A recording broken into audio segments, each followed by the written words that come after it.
பெண்களின் பாதுகாப்பிற்காக முதலமைச்சர் ஜெயலலிதா அறிவித்த 13 அம்ச திட்டங்கள் செயல்படுகிறதா என எதிர்க்கட்சித் தலைவர் மு.க.ஸ்டாலின் கேள்வி எழுப்பியுள்ளார்.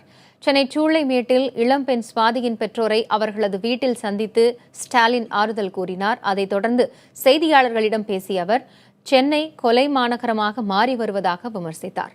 தமிழகம் அமைதி பூங்காவாக திகழ்வதாக சட்டப்பேரவையில் முதலமைச்சர் அறிவித்ததை சுட்டிக்காட்டிய ஸ்டாலின், ஜெயலலிதா 2வது முறையாக பதவியேற்றதை தொடர்ந்து சென்னையில் நடைபெற்ற கொலைகளை பட்டியலிட்டார். தமிழகத்தில் சட்டம் ஒழுங்கை பாதுகாக்க உரிய நடவடிக்கை எடுக்க வேண்டும் எனவும், சுவாதியை கொலை செய்த குற்றவாளியை விரைந்து கைது செய்ய வேண்டும் என்றும் ஸ்டாலின் வலியுறுத்தினார். சென்னை மாநகரத்தை பொறுத்தவரையில் இது கொலை மாநகரமாக மாறிக்கொண்டு வந்திருப்பது உள்ளபடியே வீதியிலே வெளியிலே வரக்கூடிய பெண்களுக்கு மட்டுமல்ல, வீட்டில் இருக்கக்கூடிய பெண்களுக்கும் ஒரு மிகப்பெரிய அச்சத்தை ஏற்படுத்தியிருக்கிறது.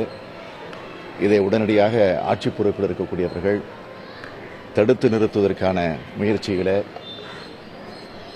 தங்களை முழு அளவில் ஈடுபடுத்திக் கொள்ள வேண்டும் என்று திராவிட முன்னேற்றக் கழகத்தின் சார்பில் நான் கேட்டுக்கொள்கிறேன்.